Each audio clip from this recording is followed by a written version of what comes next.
Yo, what's good, guys? Guys, thank you for tuning in. Thanks for all the loves. Thanks for all the support.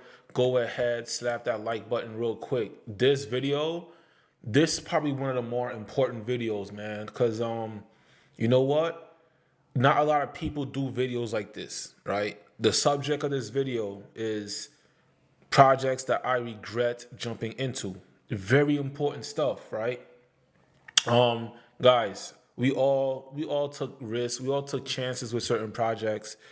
I'm pretty sure we all have some type of history. Most of us have some type of history where we believed into a project or something seemed ingenious, and it either did not work out or the development team turned out to be corrupt somehow, or something happened where you end up being wrong about the project, right? So this is what this video is geared to. And this is more specific for new people. And I'm gonna conclude this video with how I see the DeFi space, or what I believe is the best way to navigate the DeFi space at the end of the video, okay guys? So with before I continue, this is not financial advice. This is just like, picture me as a friend talking to you. I'm nothing more than a homie talking to you. If you guys have any questions, go ahead and put it in the comment section. Guys, follow me on Instagram at Shrine Crypto. I will talk to you. Go ahead and DM me. I'll talk to you back, man. So without further ado, let's get started, man. So first project, I'm about to pull it up right here, man. This is the first project that's on the list that I regret jumping into, and I'm gonna tell you why. So guys, look, I know a lot of people is gonna hate on me. A lot of people is not gonna like this video, especially those who are probably invested in some of these projects I'm gonna point out. But whatever, man. Like, I'm just being honest, so it is what it is. So Splassive. Here's the thing with Splassive, guys. If you look at Splassive fundamentally, right? Fundamentally, it's a great project. It's like if this thing in its full potential could be something very, very dependable. This should be something that a lot of people are jumping into, and they're making a profit from, and being able to use their profits here to jump into other projects, right? So if you look at it, look at the charts, guys. So you can see the results now. You see where the project ended up going. So a quick background, just in case if you guys never heard of this project, right? Spassive came out a couple of months ago, okay? This is basically a fork of Drip. It's a Drip fork. And what happened when they came out is Drip was doing 1% a day, and 1% a day up to 365% max, right? Per dollar, right? And then I think the max you're allowed to claim on Drip is like 100,000 Drip. So what these people do, they came out with their version of it, but it pays out 2%. So that way you can get twice the amount. And I think the max amount is 360%. So let me see. Let's look at let's tap around their website. I'm gonna connect to it because I'm actually still invested in it. Okay, but I'm just gonna be very honest with you guys about my perspective. And there is a pattern. There's a pattern among some of the projects, So if you look around, you could go to where it says well. For some reason, oh, this is the well. And let's go to the tap. So this is the tap. It shows you, what you claim, your max payout and stuff like that. Cool. Very similar to Drip, except for 2%. Now, the developer team that made this project, I think he goes by the name of Bitcoin Brown. I think he's also part of the Drip community too, So when this thing came out, it was kind of like, hey man, if we're in Drip, we might as well jump into this too. This was an opportunity to get into something as big as Drip from the ground floor. That's what it was. Also, a lot of influence, man. A lot of YouTubers came out and they were promoting the project, and I'm talking about day one launch type joint, and to me it was like, hey man, I was new to Drip, so I'm like, if everybody that's in Drip is jumping over here, let me go over here. Okay, let me go spread my chips to another project. So that's why I ended up going and doing. And the thing got hacked. The project got hacked, or something happened. There was an exploit, and then basically it looked like a rug pull. It looked like the project had rug pull. So this project was down for like, I want to say like a month and a half or something like that. And then lo and behold, the announcement of the relaunch came. So I give kudos to that, guys. I give a round of applause to the fact that they did not turn their back on the project and they came back with the relaunch. When they came back with the relaunch, everybody had their number of splash. They had their splash. So technically, we didn't lose splash. What we lost is the value and the trust into the dev team, right? So they said, everything got reinforced. Everything should be good now, guys. Go ahead and invest. But here's my regrets about this. It's not even the exploit. The biggest thing that's killing this project is the dev team is very lackluster and maybe should not have released the project. Because if you're still working on Drip, if you're still part of the Drip community, or if you're just a person that's just lazy, let's say this is not for you, you're just not cut for waking up every single day and checking up on your project, checking up on a Telegram, checking up on a Discord, right? If you're not ready for that type of activity, maybe you should not be developing, because you got to look at how many people been burned in crypto, right? So if you're coming out as a dev and you really believe in your project, it is also your duty to provide some type of mental stability for your investors, right? You want to provide insurance for your investors that you're not disappearing. You're here. Yeah, I might be on vacation. I might be on a beach somewhere, but I'm tuning into the Telegram. I'm still communicating with you guys.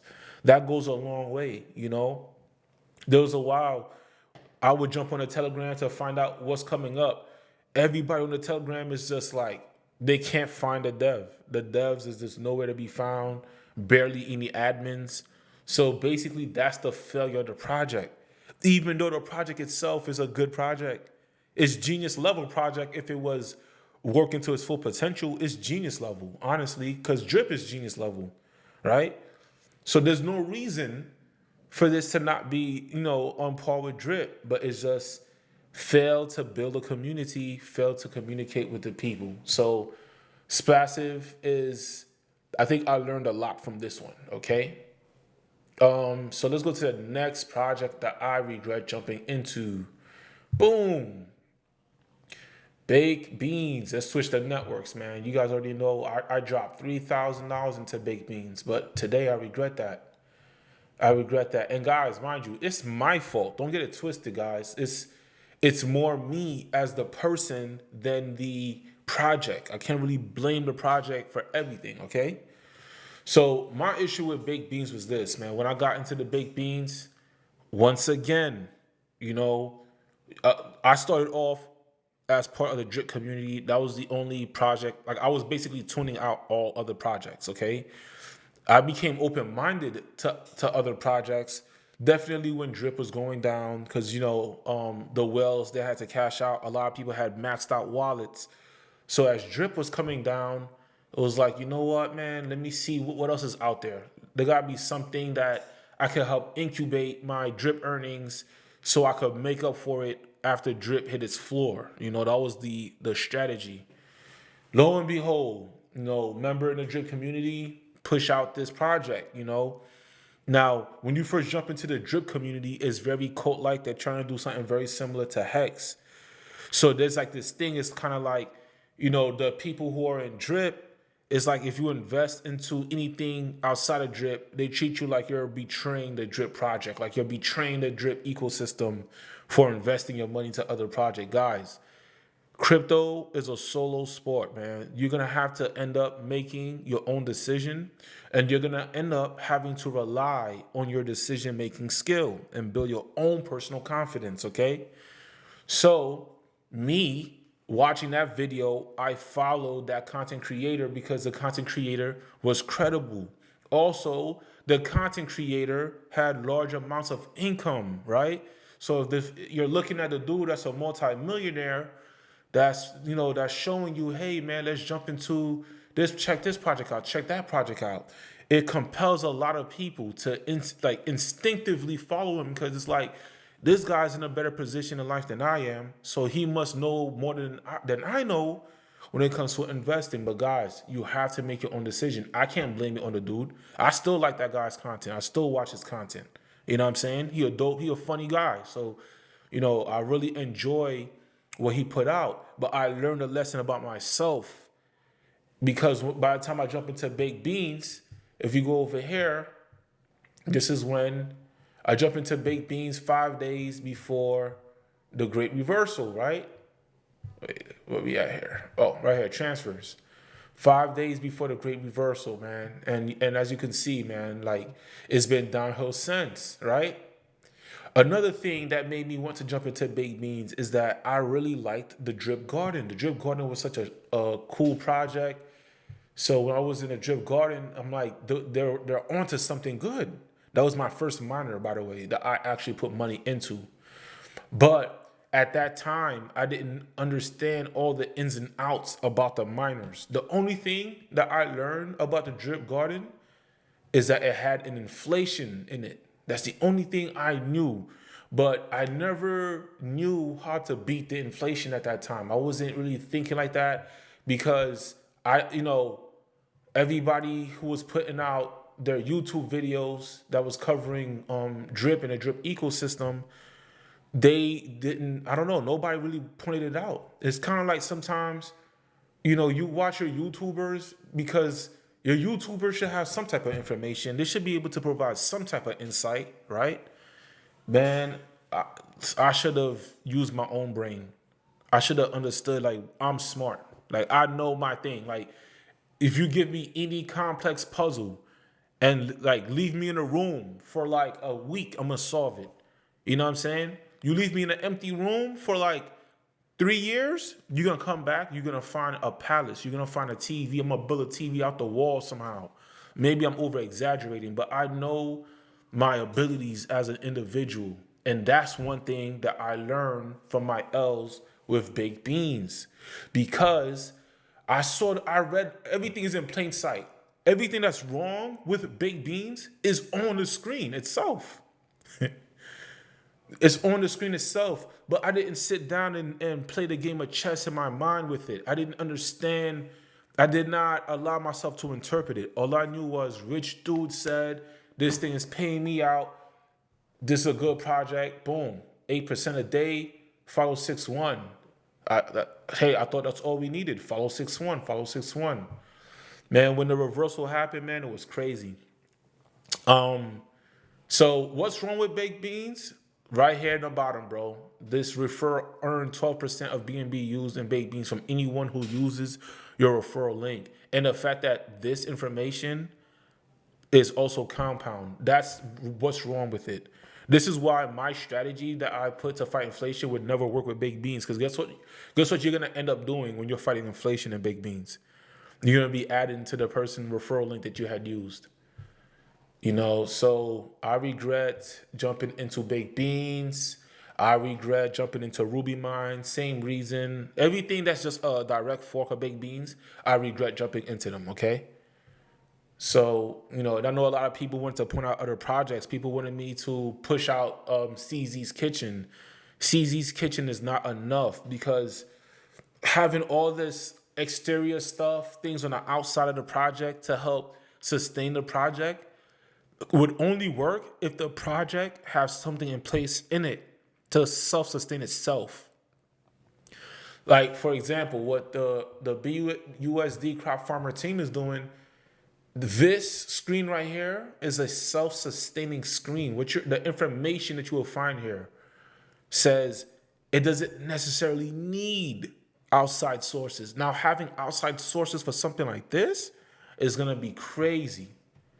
It's going to be amazing. But, you can't compare the crops farmers projects to things like baked beans and anything else, because it's clearly superior. All right.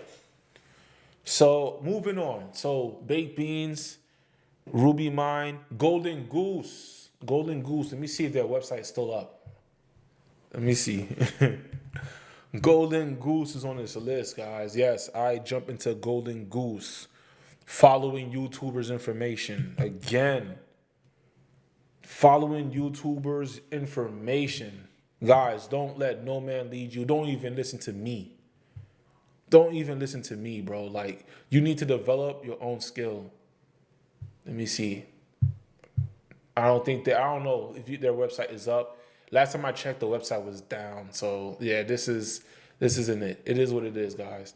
Guys, I jumped into a project called Golden Goose that's supposed to be like Drip, but it was supposed to come out with the gambling feature from launch. So they wanted to come out with the coin toss, and they were showing all screenshots. You never seen the devs. Nobody really know who the devs were for Golden Goose like that. I think they claim that they know who the devs are, but nobody made a big deal. Look how they trick people. They did pre-sale. They did 2 pre-sales. I'm saying? All this is just smoke and mirrors. This is why, even for me right now, I'm not big on pre-sales. I'm not big on day one launches, right? I added an extra metric that developers must meet for me to really ape into their project, right? And that metric now is time. I need to see that they have time in the game. I need to see that their project been out for a little bit, or at least if it's gonna be a fork, it gotta be something that that really shows that the contract is good, you know. And thank God, I think what's his name, Justin Pratt. I follow his YouTube. So guys, if you never heard of Justin Pratt, go ahead and check out his channel. He does reviews on the development codes, right? And that's very good because his channel help people feel a little bit more secure, right? He could look up the code and let you know like this is good, this is bad. All right. So that's pretty dope. Another project, I must point this one out, guys. And I pointed this out in another video, but this one is in a lane of its own. Oh my God, guys. Guys, this thing right here. Bro, I will never forgive them, son. I will never forgive the dev of this team. These guys, they had a run. They went up there, guys. They went up there in TVL. They did great numbers, right? Coming out. So I think they were the first ones to announce 10% daily return. So that was kind of like, I don't think I need 10%. I think 10% is suspicious, right? But then I started seeing it moving, and I jumped into the Telegram.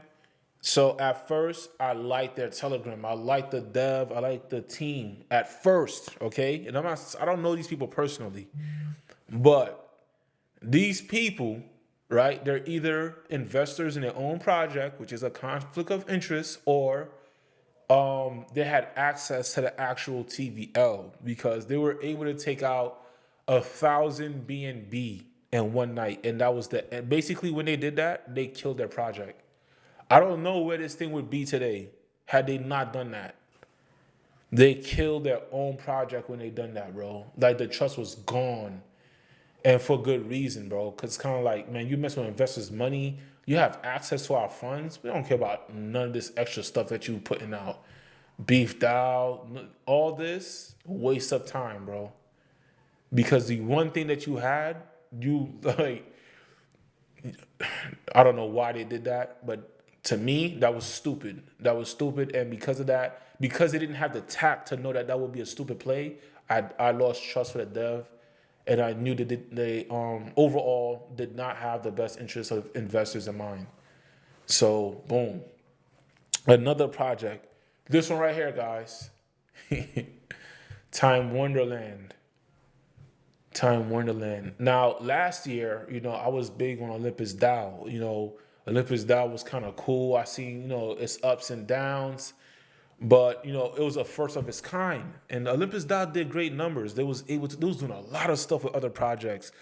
I mean, high tech, very complex stuff that they were doing at Olympus DAO. And overall, when I was in Olympus DAO, I took them as these guys. They know what the fuck they're doing, bro. I just trusted in their word. I don't know. I'm being honest with you guys. I trusted in somebody else's word that the project was going to be successful. Next thing you know, I check in They're talking about that they're dropping the daily payout dramatically, and it just kept on going down. And that's when the phrase of sustainability was really being pushed out in the crypto space. Like, it gotta be sustainable. It's not sustainable. People are making too much. So lo and behold, Time Wonderland was like a fork, right? And like, so my mindset was, as a dummy, I jumped into this because I'm like, this is what Olympus Dial was. They're continuing the old Olympus Dial vision with this project, Time Wonderland. So I jump into this thing, bro. A week after I jump into this project, that's when the guy, whoever, Seifu, his name, whatever his name is, man, he basically was a criminal. He's known for making projects like this. He worked on crypto projects at rug pull before. So I'm like, what the? I'm like, nah. I took my money out this joint, and this project, I don't know what it's doing now. I don't even know if this information is even the updated information. But this falls in the same category as things like Titano, Seifu, Sphere Finance. When these projects are promising you like a big like APY, APR, right? You have to think like, so if you trying to tell me if I put in $1,000, I'm gonna get like these big APRs until I die. Like, as long as I leave this money in here, it's gonna keep growing and keep growing, right? Without really explaining the mechanics for them to keep up with that demand, it becomes impossible. It becomes crazy to me, you know? So to me, it's just, it become magic money, and I don't believe in magic money. If the devs cannot break down to the people in clear detail why they're able to sustain this project, and what is it that they're doing in the background to make sure they can keep up with the demand, the project is not trustworthy. Stay away from it, okay? What else I got on this list? That's all I got on this list right now, right? Now, boom, the lessons that I learned, guys. Listen, first thing I'm going to tell you, stop listening to the YouTubers' information. Snap out the spell. Let no man teach you. If you're gonna be in this DeFi space, you gotta learn to be the one to come up with your own decision. Another thing that I learned, number two on the list of very important information is, like, don't listen, do what you want. This is not financial advice. But for me, if I had to tell a friend, I would say don't jump into projects day one. Develop the ability to watch a project skyrocket on day one and be able to sit back and watch it and knowing that you didn't put $1 into the project. That's a very important skill. You got to be a sniper. You can't go in there with a machine gun. Success in crypto, at least in these kind of spaces, you got to be a sniper. You got to be able to point out your one and two important targets and attack that with all that you got. You know what I'm saying? And with that being said, I found some of my projects. I found the ones that I trust, that I ride with. Number one right here. We got Drip. We have Drip. You know, great community, great dev. You know what I'm saying? I'm not now. It's not about the community for me, right? Right now, it's really more about like, number one. This project been out for a year now. You got a whole year, right? The project is extremely realistic, extremely sustainable. It used the TVL. You're time locking. You're getting paid 1% a day, up to 365% max. That sounds manageable, right? It's manageable through time, right? Through enough time, this demand could be kept up with. Drip, thumbs up. This is one of my go-tos right here, right? And Forex Shark, I keep up with him. The opposite of what Bitcoin Brown is, right? Always engaging. You see this guy obsess his project. It's like he has pride when it comes to what he puts out. And because of that, anything that he does, I trust it for right now. You know what I'm saying? No man is God. He could fail one day. But personally, with my knowledge from what I've seen, that dev, whatever he drops, I'm going to eventually jump into it as of right now. I don't know what's going to happen in the future. Another project that I like, you guys already know, the Crops Farmer project. They kick because I'm gonna tell you, like they built trust with me because first thing that they did is they delivered a project that solved every issue ever announced in the baked beans telegram. They came out very strong. It was like, look, we're gonna solve all of this. We're not just gonna copy baked beans. We see everybody copying baked beans. While everybody's going left, we're gonna go right. And they did it right, guys. So the BUSD Cross Farmer is one of my personal, these are my go-to plays. This is I feel safe putting my money into it. That's why I don't mind fighting inflation into this project and adding into my initial deposit, you know? So, and hey, that's for me. You don't have to follow my footsteps. You don't gotta believe in my projects. A lot of people are starting to not like miners because they didn't understand it. A lot of people have that victim thing. They wanted to put their $10,000 one time and be able to become rich, but they didn't know that they should strategically use that $10,000. And because I'm seeing videos of people talking about miners, it's kind of like a waste of time. No, you still didn't learn your lesson, sir. And nothing wrong with the miner. Is something wrong with your strategy, sir. So where I'm at right now, I'm cool with this. I trust this project right now. Dev team, responsive, from the efforts and what's written in their code and how they create this project, it wasn't lackluster. They went the extra mile. And they even go the extra mile to make other miners and they change little variables. They try to see which one's the best. Should we do 8% with 8% daily with a stable coin, or should we do 6% with a coin that could go up and down in price, right? Let's check out the chains. Oh, Phantom, let's go check out Phantom. They went and did all of that, right? So they're doing big moves, and hey, actions speak louder than words, and their actions is speaking very, very loud right now. It looks like I could hire more farmers. Let me hit this. To hire more farmers. I didn't even know. What time is it? Switch. Cancel this. Guys, I could hit more farmers. I didn't even know. That's pretty cool. Let me do this. Nice. Hire more farmers. Cool. So yeah, man. This is one of the projects that I like a lot. What else do we got, guys? For me, is that an Animal Farm, Fork Shark made this. I trust it. I like it a lot. They had a hiccup, right? So I'm gonna show you two things. They had a hiccup back in the days where somebody was able to get a majority of the piglets from launch, right? So let me take you to the original website. So if you go to the original website, I'm gonna connect my wallet. And this is the type of thing that, this is how you build trust. This is how you make people trust you, man. I'm gonna go to a piggy bank on this version on the website, right? Oh, they took it out. Okay, no, there you go. Look how much piglets I got right here on this version of the website. You know what I'm saying? So I have 15 piglets. They went and fixed it so much.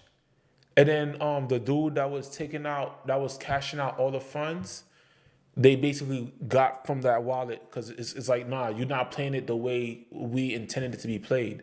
And look how much piglets I got right now because of that. I had 15 originally, and then now today, after they did the update and they fixed all the issues, I now have 24,416 piglets.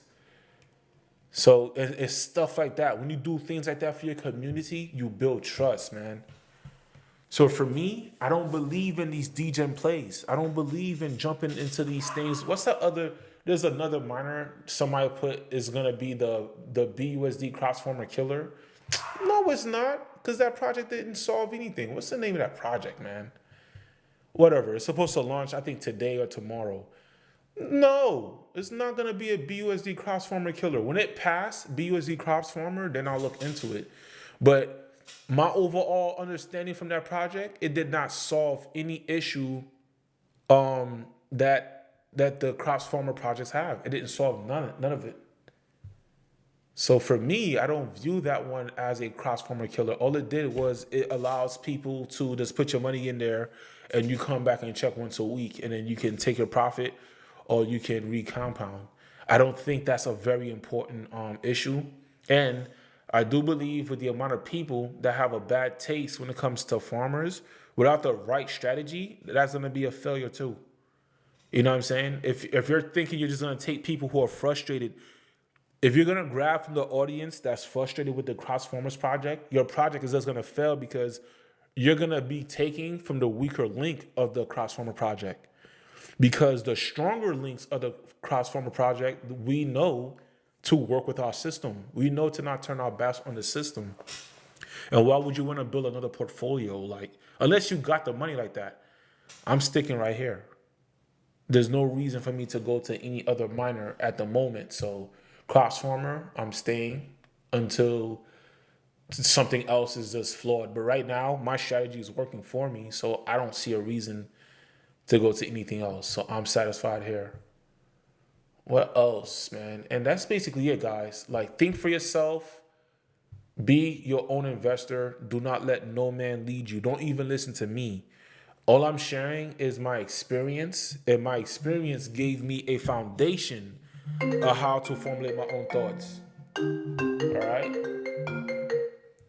I have a foundation of how to formulate my own thoughts, but I'm not sitting down following other people. So that's all I got for you guys. Thank you for tuning in. Have a blessed day.